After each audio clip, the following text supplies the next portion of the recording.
Hey, what's cracking, people? Welcome back to the channel. So I appreciate you guys tuning in today. So I wanted to do a video that I haven't necessarily done in a while, but I wanted to kind of bring this back around different stocks. I think it's very good for learning. And that's my buy, sell, or hold thing that if you've been on my channel for some time, you've probably seen those videos. And so today I want to talk about Uber. Now this is something I'm really interested in talking about because I think it brings a dynamic to investing, and especially if you're trying to learn, or if you're already a seasoned investor, and just how you think about investments. Because a lot of times people tend to lean to one side more than the other based off of, whether it's numbers or based off of what's actually going on and things like that. And so with Uber, they have quite a bit, unique things going on in reference to what they do. So Uber is one of those companies where it's pretty much, it's like you have people, it involves people. So anytime you have anything that involves a lot of people having to be in contact with a lot of people, there's always issues. So in their most recent news, they've been kind of banned from London or whatever.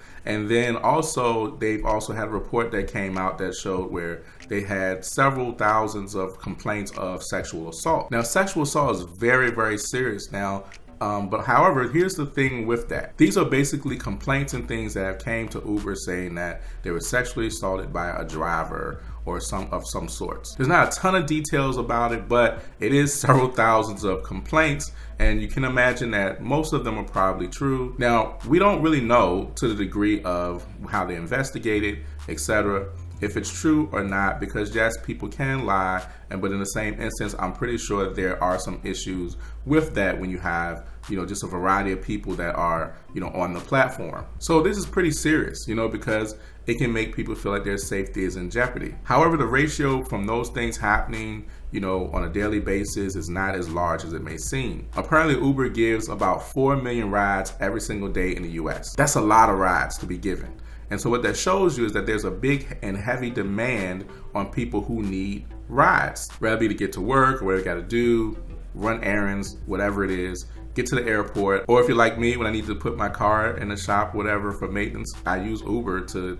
pick me up. So it's pretty much became this big staple in the way we do things in society, not just in the US, but across the world. So with all the issues that are happening, you've seen Uber stock just kind of drop basically around to about the $25 to $30 mark. Like as of today, it's around $29.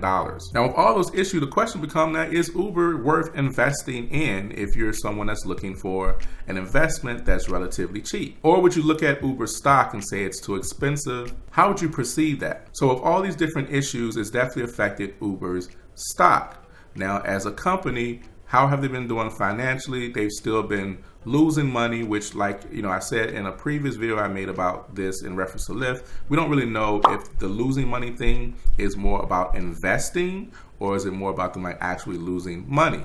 Now, I know around Uber Eats has not been the best and has not been the most profitable for Uber, but they recently made it changes to that. But they are rolling out things like, or things that have kind of already been, rolled out, which is like the helicopter thing, which is available in, I guess, in select markets or whatever for testing or whatever, as well as they have the Uber Freight thing, which is seemingly a pretty good deal. So with 4 million rides a day, that's a lot of money. So if you just were to factor in, let's say 4 million rides a day on average of like maybe $10, that's $40 million that's going through Uber's system, every single day. That's just an example. Now, of course, we know that a lot of those profits go to the actual driver, but just in general, that's a lot of money being processed every single day for one company. So with their issues, as well as their demand, do you think that the demand is going to outweigh the issues? Now, in my opinion, I don't think people are going to take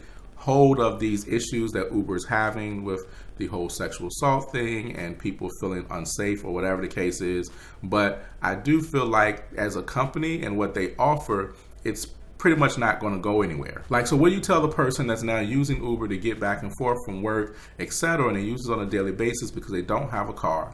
What do you tell that person when you take that platform away from them? And now they can no longer get to work because places like in my city, the mass transit is not good at all. So now the same thing that you have with Uber, I'm sure you have the same issues with Lyft. It's pretty much going to be the same because of most drivers that drive Uber, they also drive Lyft, and vice versa, or any other platform for that matter, because pretty much in this new age of where you can start your own business with a company like that, or with Lyft, or even if it's with Amazon Flex, whatever the case is, things like that, you have an array of, people that are using these platforms, and, there can be issues with that. But all in all, that's like having issues with just about anything. Don't get me wrong, I'm not throwing off the whole sexual assault like it's not an issue. I think it is definitely a big issue.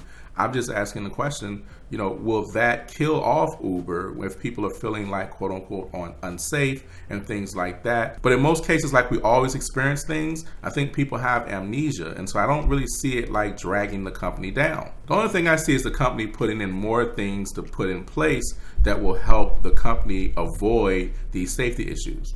So now my question is, what do you think about Uber? Is it a buy, is it a sell, or is it a hold? Knowing that Uber is something that people are going to use regardless, and they have these issues, is the company damaged, or is it the stock that's damaged? Or will they be profitable, as everybody keeps saying they're not profitable, but apparently they gotta be profitable to have 4 million rides every single day, and just the US alone. So I'd love to know your thoughts on this buy, sell, hold thing of Uber. I think people are just gonna have amnesia. I think the company's gonna be around for a while, along with Lyft. I think there's nothing you can do about it at this point. So, but let me know your thoughts in the comments. Be sure to subscribe, like this video, and I will talk to you guys soon. Peace.